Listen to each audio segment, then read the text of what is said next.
अगर मनुष्य साधना करे, मनुष्य ईश्वर प्राप्ति कैसे करेगा, यह भी राम सिखाते हैं। मनुष्य के अंदर सिर्फ देवत्व का उदय नहीं, राम ऐसे है कि मनुष्य के अंदर ईश्वरत्व के उदय की अवधारणा देते हैं। जिसे ईसा मसीह कहते हैं स्वर्ग का राज, प्रभु का राज, ईश्वर का राज, राम हमें वो सब बताते हैं। राम राज्य वही है।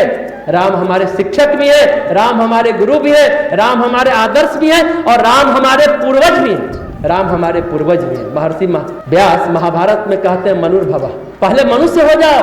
परम पूज्य गुरुदेव ने कहा मनुष्य का जन्म तो सहज होता है, लेकिन मनुष्यता उसे बहुत कठिनाई से प्राप्त होती है।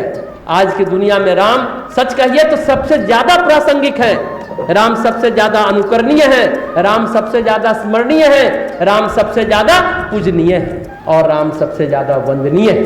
आज हम मर्यादाओं को भूल चुके हैं, हमारी आस्था तार तार हो चुकी है। हम शत्रु से केवल शत्रुता निभाते हैं, राम तो शत्रु से भी प्रेम करते हैं। राम शत्रु का भी कल्याण सोचते हैं। कोई ऐसा नहीं है जो ऐसा सोचता है। राम जानते हैं कि भाई के साथ कैसे रहना चाहिए। कोई नहीं जानता आज इस बात को कि भाइयों के साथ कैसे रहना चाहिए, माता पिता के साथ कैसे रहना चाहिए, देवरानी जेठानी को कैसे रहना चाहिए, सास बहू को कैसे रहना चाहिए, कोई नहीं जानता। आज जीवन मूल्य, जीवन की मर्यादा, मनुष्यता, मानवता तार तार हो गई है। किसी को कुछ स्मरण नहीं है। राहु काल है, भ्रांति और भ्रम का काल चल रहा है। कुंभकर्ण की तरह दिमाग में अंधेरा छा गया है। कहता है अपना पराया कुछ सूझ नहीं रहा हमें। विभीषण को कहता है ये बात कुंभकर्ण, अपना पराया कुछ सूझ ही नहीं रहा है हमें। सबको कुंभकर्ण वाली मति हो गई, जिसको कोई अपना पराया नहीं सूझ रहा, सिर्फ स्वार्थ और अहंकार बोल रहा है सिर चढ़ के। आज किसी को मालूम है कि पिता को पुत्री के साथ कैसा व्यवहार करना चाहिए और पुत्री को पिता के साथ कैसा व्यवहार करना चाहिए। राम तो उस जमाने में थे जब बहु विवाह प्रथा मान्य थी, जो 2-4 पत्नी सहज थी। राजा 4-5 पत्नियां रखती थी, सहज बात थी, कोई चर्चा टीका टिप्पणी नहीं होती थी। 2-4 पत्नी सहज मान्य थी, पर राम की मान्यता यह नहीं थी।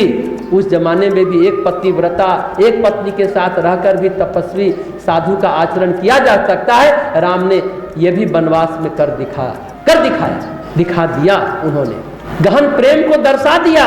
राम जो है वो मनुष्य के अंदर ईश्वरीय प्रेम पैदा करते हैं। पति पत्नी साथ रहते हैं, प्रेम पूर्ण आपस में लगाव, पर भावना में कोई वासना, क्षुद्रता लेस मात्र नहीं थी। बरसात प्रेम पूर्वक रहे लेकिन वासना के साथ नहीं रहे। ऐसा कोई सोच सकता है क्या? पत्नी उनके लिए वासना की मूर्ति नहीं है। राम और सीता कभी एक दूसरे से अलग नहीं रहे। राम और सीता दोनों अपनी सामाजिक मर्यादा की परीक्षा दे रहे थे वनवास के समय। राम सीता के प्रेम में डूबे हैं, सीता राम के प्रेम में डूबी है। कोई उन्हें अलग कर ही नहीं सकता। आज हमें जीवन में क्या चाहिए? सच कहिए तो हमें जीवन में विचार चाहिए और आदर्श चाहिए, आइडिया चाहिए और आइडियल चाहिए।